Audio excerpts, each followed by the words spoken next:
For more anatomy-related videos, please subscribe to my channel, Learn with Dr. Tanya Hashik.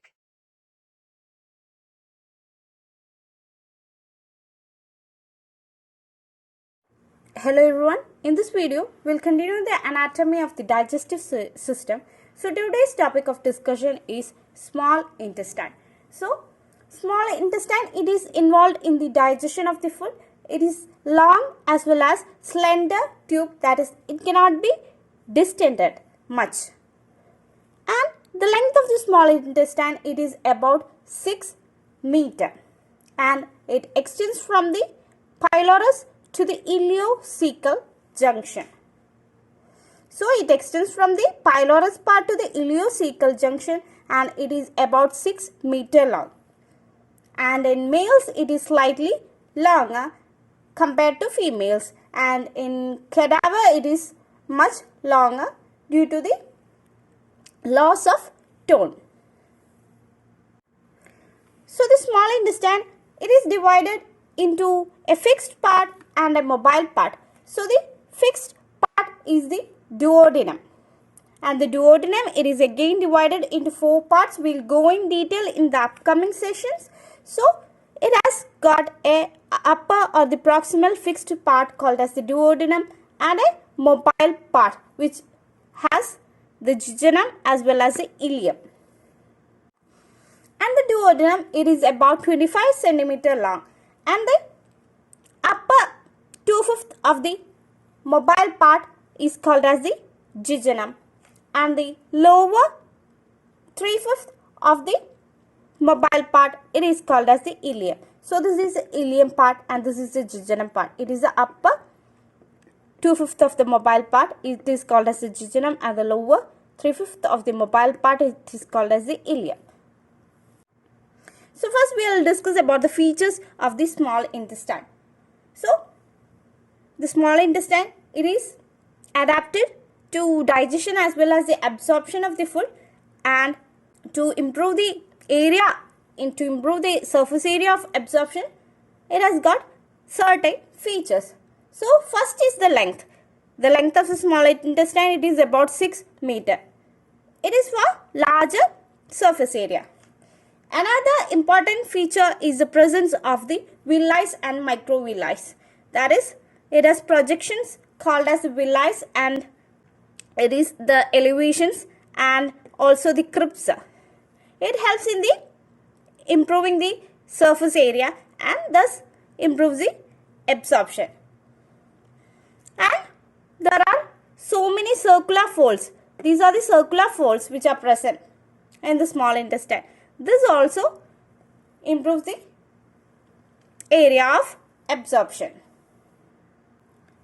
So the muscular fold, they are called as the plica circularis or the valves of Kirk rings.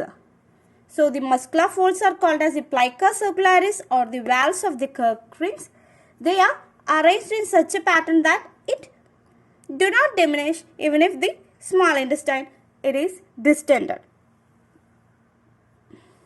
And it helps in the improving the surface area of the absorption, and it is larger as well as closely placed in the proximal part of the jejunum, and it starts at the second part of the duodenum. That is, duodenum, it has got 4 parts. So it starts at the second part of the duodenum, and in the second part of the duodenum, it is larger and also closely packed.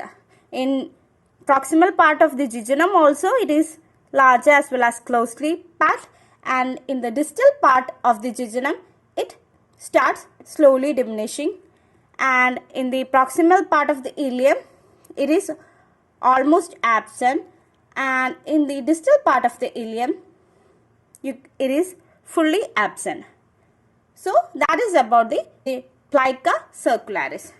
So it starts at the second part of the duodenum, and it is continuous as well as larger in duodenum as well as in the jejunum. That is the proximal part of the jejunum, and in the distal part of the jejunum, it slightly diminishes, and in the proximal part of the ileum it is almost absent, and in the distal part of the ileum it is not present itself. So that is about the plica circularis. So this plica circularis, it not only improve the area of absorption, but it is also involved in slowing down of the food. That is, it slows down the food that is passing through the small intestine. Another feature of the small intestine is the presence of the finger-like projections called as the villi. So they are finger-like projection of the mucous membrane. So they also help in the increasing the surface area of the small intestine. So it almost increases the surface area of the small intestine almost by 8 times.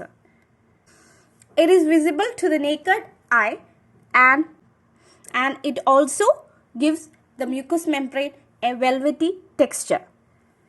So it is visible to the naked eye as well as it gives the mucous membrane a velvety texture. And each of the villi, it is covered by the columnar epithelium. So each of the villi, it is covered by a layer of columnar epithelium.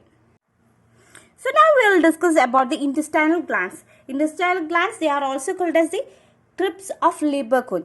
So they are tubular glands which opens in between the villi. They are tubular glands which are present in the mucous membrane of the small intestine, especially in the jejunum as well as the ileum, and they opens in between the villi.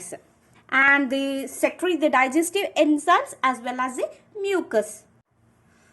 And the epithelial cells deep inside the crypt, they have got high mitotic activities. That is, they have got high cell division. So the newly proliferated cells, it moves upwards, and always the upper layer, it is replaced by another layer of cells. So the upper layer, it is almost replaced 2 to 4 days. So now we will discuss about the lymphatic follicles that are present in the small intestine. So there are 2 types of lymphatic follicles that are present in small intestine.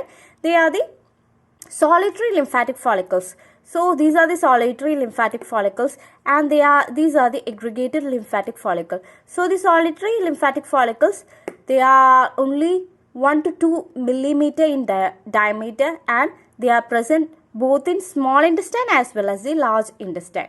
Next is the aggregated lymphatic follicle, and that is also called as the Peyer's patches. So the aggregated lymphatic follicles, they are larger, and it is about 2 to 10 centimeter in length, and it is most common in ileum, and it is larger in ileum, and smaller circular and lesser in number in jejunum. It is largest and more numerous in ileum, and it is smaller and fewer in distal part of the jejunum. And the solitary and the aggregated lymphatic follicles, they are more in number during puberty, but thereafter it starts diminishing, but it is even present during the old age also. And the Peyer's patches, it get ulcerated during the typhoid fever. So now we will discuss about the arterial supply, the nerve supply, lymphatics, etc. We will just go through it. We will go in detail in the upcoming sessions. So first is the arterial supply. So the arterial supply to the jejunum and the ileum, it is from the jejunum and the ileal branch of the superior mesenteric artery. So the arterial supply to the jejunum and ileum, it is from the jejunum and ileal branch of the superior mesenteric artery. And next is the lymphatic drainage. It is to the mesenteric lymph nodes. So next is the nerve supply. So the nerve supply, it has both sympathetic as well as the parasympathetic nerve supply. The sympathetic nerve supply, it is derived from the T9 to T11 of the spinal cord, and the parasympathetic nerve supply, it is from the vagus. So that is about the small intestine. So small intestine, it has got 3 parts, that is the duodenum, jejunum and the ileum. So it has an upper fixed part, and that part is called as the duodenum, and the lower mobile part, it is the jejunum and the ileum, and the lower mobile part, it is again divided into upper 2/5, and that is the jejunum, and the lower 3/5, it is the ileum. And then we discussed about the features of the small intestine. So it has got villi, microvilli, and the length is so much large so that it increases the area of absorption. And the mucosal folds, it also improves the area of the absorption.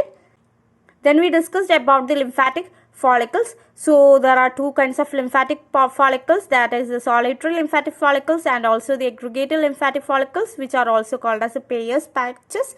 Then we discussed about the blood supply. The arterial supply for the jejunum and ileum is the jejunal and ileal branch of the superior mesenteric artery.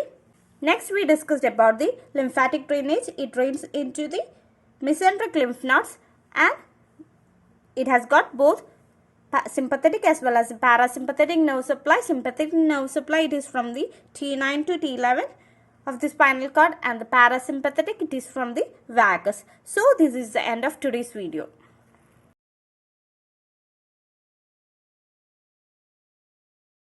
This is the end of today's video. For more videos, please subscribe to my channel and press the bell icon.